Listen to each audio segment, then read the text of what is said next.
Hi everyone, and welcome back to Cure CLCN6.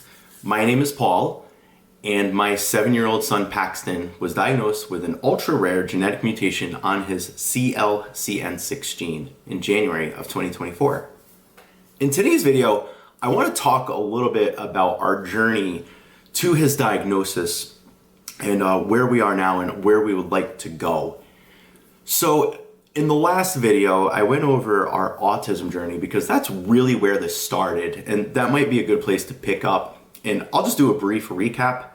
Paxton, when he was turning 1 year old, was failing to meet most of his developmental milestones, so it was suspected that he was on the autism spectrum. He was referred for early intervention services and started in-home therapy, speech, occupational therapy, and he now even receives physical therapy. And yes, Paxton did go on to receive a diagnosis of autism spectrum disorder shortly before his 3rd birthday. Now, during that time period between his 1st birthday and his official diagnosis, he did receive some genetic testing. He underwent genetic testing for a microarray where they're checking for genetic markers, mutations, chromosomal abnormalities that are known to cause autism spectrum disorder and intellectual disabilities in individuals. And nothing was found to be on that microarray. Nothing was found on that genetic panel that they did. Well, in 2022, Paxton began having seizures. And when he began receiving treatment from neurology and we started some medications for him, he also received genetic testing, and this genetic testing was looking for markers that would explain epilepsy. And again, nothing was found on that panel. So we had thought that epilepsy is just part of his autistic experience because, to my understanding, epilepsy is much more prevalent in the autism community. I think the number is 33% of autistic individuals also have epilepsy. Whereas the general population, it's about 1 or 2% have epilepsy. Also, my father-in-law had epilepsy as a child, so we thought it was all just related to that. Father-in-law had it, so Paxton's grandfather, Paxton's autistic, just part of the autistic experience, unfortunately. Well, over time, Paxton's seizures progressed, and they progressed to the tonic-clonic type, and he actually had to be hospitalized in January of 2023 for cluster seizures because he was having them every hour, like tonic-clonic, where that is where the body stiffens and violently shakes. We were able to get those under control through some medication, but they were never fully managed. And by that I mean, while the daytime seizures, while he was awake, were managed when he was on Depakote, he always had seizures during his sleep.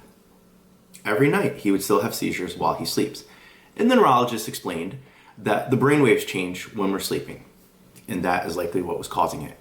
So we were always tweaking his medicine, trying to see if we could just get them much more controlled, where he's not having them every night, he's only having them maybe like once a month. We were never able to reach that place, and in fact, his Depakote levels got so high, it started causing toxicity.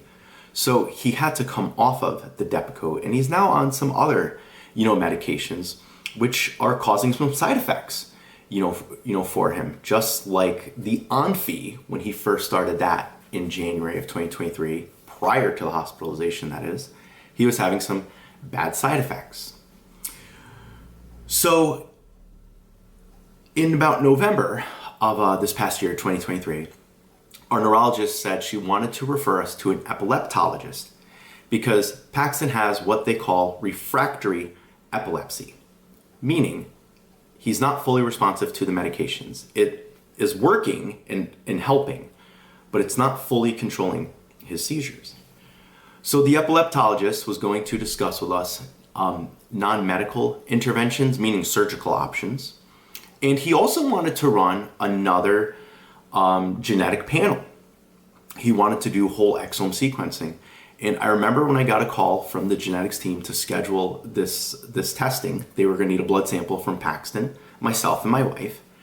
And the genetics counselor told us, we're just, the doctor wants to really be thorough. We're not expecting to find anything. We just did a panel last year, just kind of the protocol. It's going to take about 6 weeks to get the results. So the sooner you can get in and get that tested, the better. And then we can move forward with the treatment plan, exploring other options for helping to manage the epilepsy. I remember something felt a little off when I got a call in late December from the genetics team saying that they wanted to schedule a call to go over the test results with me because the genetics counselor was out for Christmas.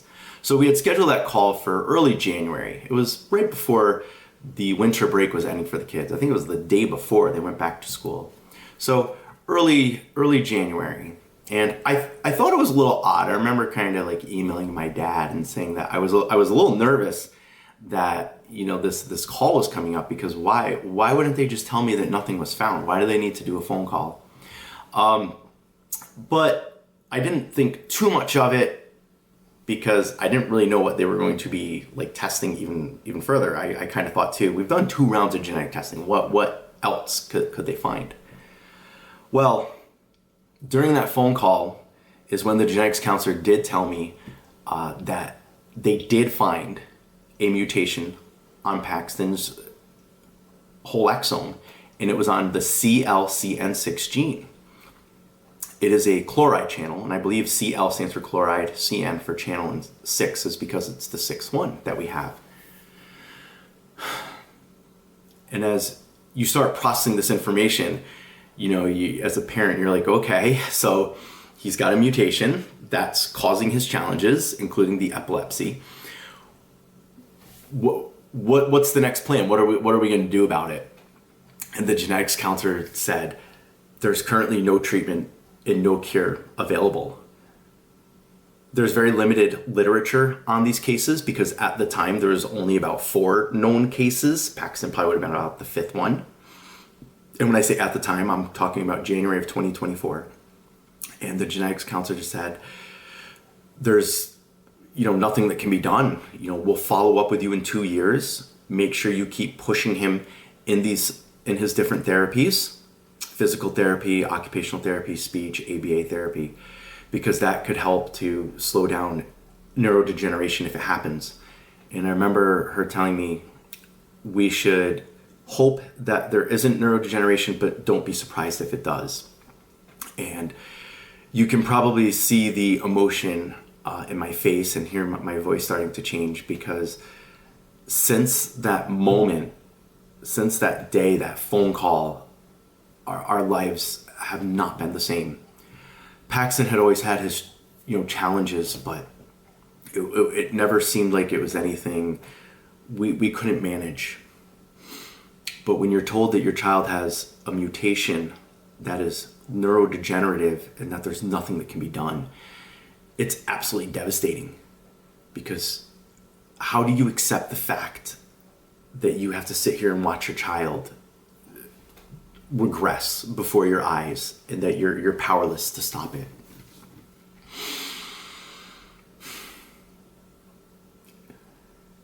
It is that grief and that sorrow and that anxiety that completely consumes you as a parent. And even if you're not a parent, a loved one, someone that you just love dearly more than anything else in this world, you could absolutely relate to it and put yourself in my shoes. I had a conversation with my younger brother, and he mentioned to me that, it sounds like he would need like gene editing or gene therapy. And I was like, what? I was like, that's a thing?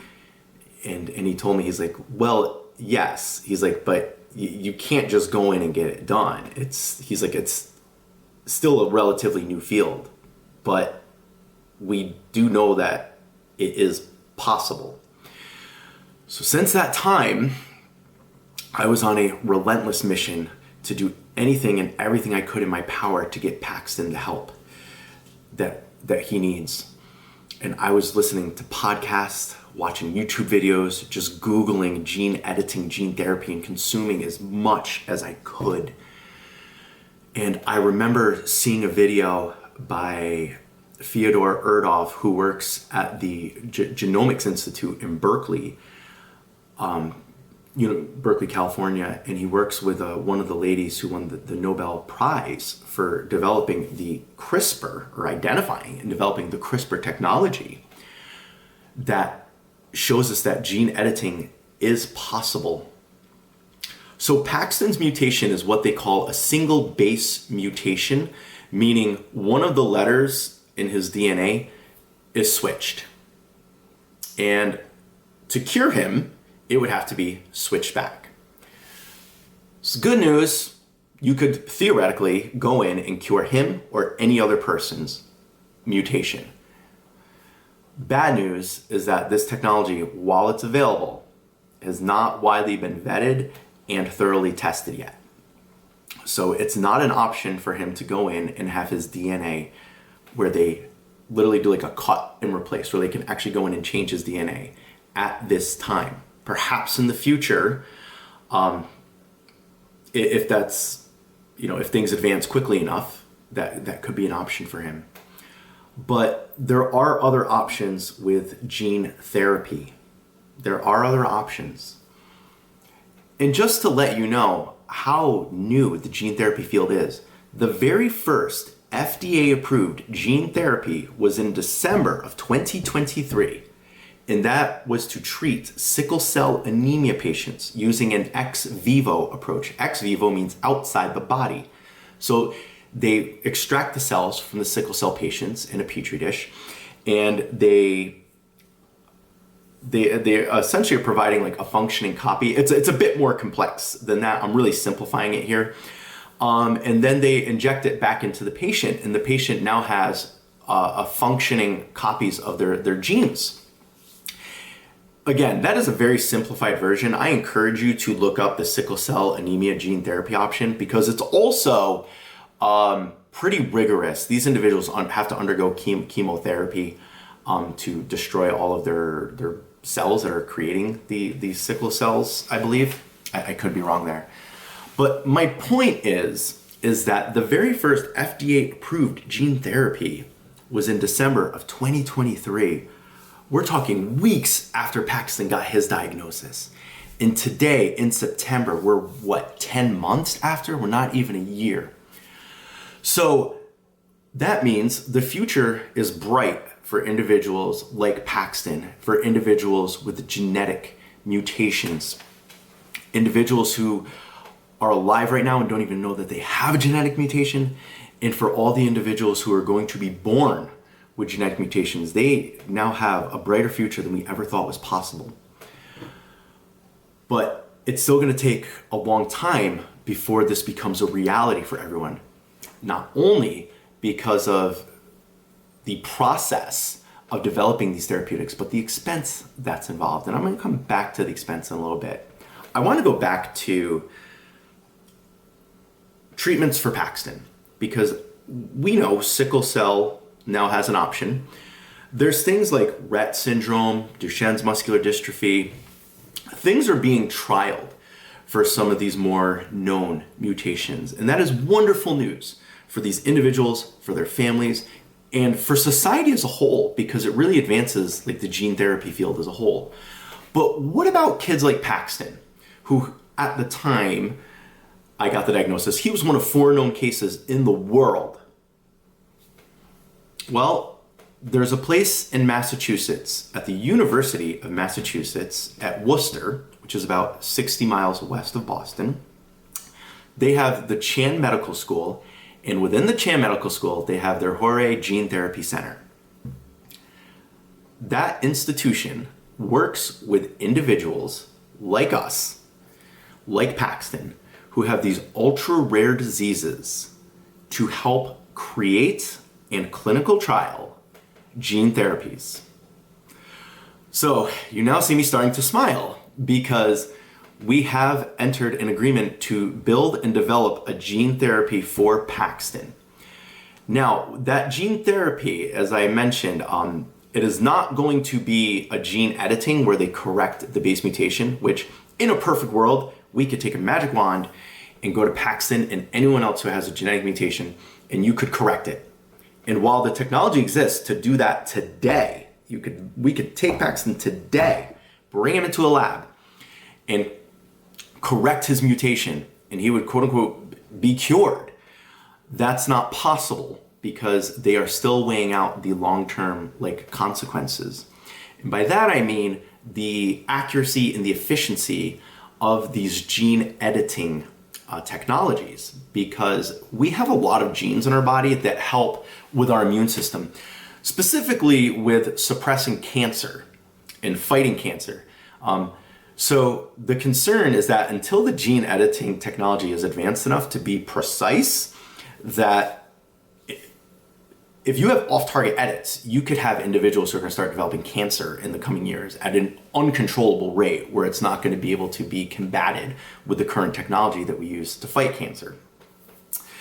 So there are other options. Notice my keyword, I was saying gene editing. There's also gene therapy. So what the researchers at UMass, University of Massachusetts, want to do for Paxton is they want to administer a treatment that is going to silence his mutated gene, because right now he has a gene that is producing a toxic protein. So they need to eliminate that toxic protein. Eliminating the toxic protein might not be enough to prevent lysosomal dysfunction, which pertains to how the cellular waste, how the waste gets disposed when the cells reproduce. So to that, he needs to be provided a functioning copy of the CLCN6 gene. And that is what they're going to do. They're going to administer a therapy that is going to eliminate the toxic protein and provide a functioning copy of the cell. Before that can happen though, it needs to be like a clinical trial. So this is going to be an FDA approved clinical trial, and Paxton is going to be the only patient. They call it an N of 1 trial because the patient base is so small. We now know, after talking to researchers at a lab in Germany, the Max Delbruck Center for Molecular Medicine, because they are the institute that founded the mutations on this gene, and they are the institution that specializes in the chloride channels. Paxton is about 1 of 10 cases. But even his mutation, all these mutations are all different depending on which protein is mutated. They haven't seen Paxton's mutation yet. So that could be a good thing. It could be a bad thing. Well, he has a mutation. It's a bad thing. It's a very bad thing.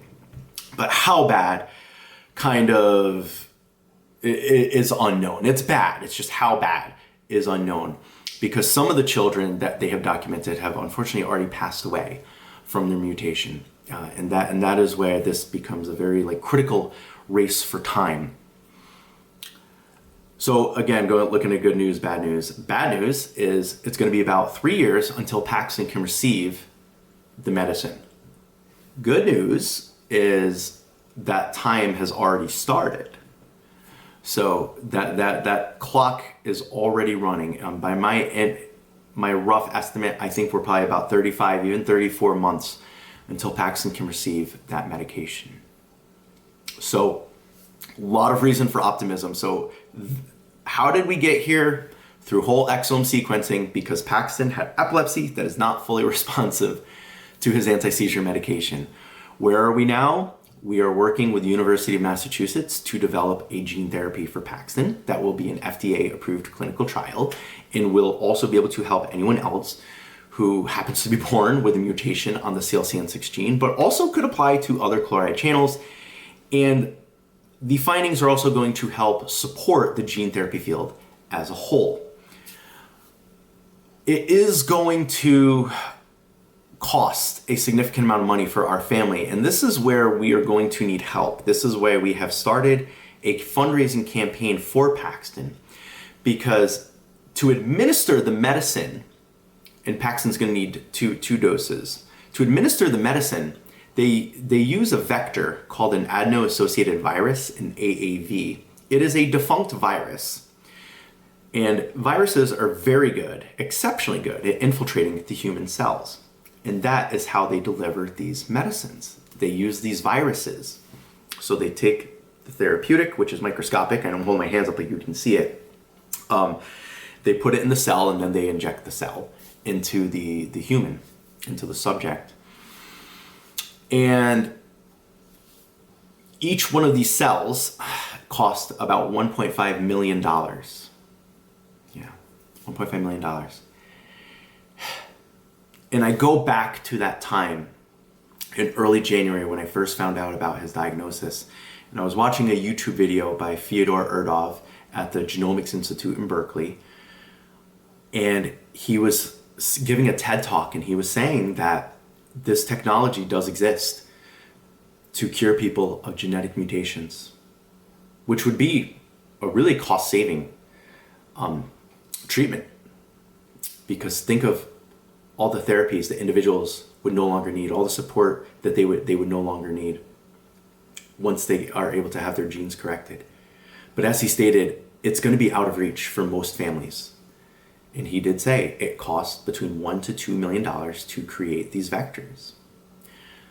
So if you are watching this, we ask you, to please help support our campaign. Please spread our message, share our story, share this video, share our website that is linked. We do have a GoFundMe campaign for Paxton as well, if that is something that you are able to contribute to. If not, we understand.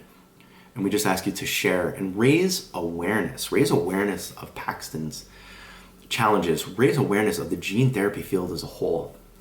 And before I end this video, I just want to say that as Paxton's father, right now, I am just laser focused on raising funds for him and trying to get him this necessary treatment, and even entertaining and exploring other options until he can get this treatment that may be able to help him.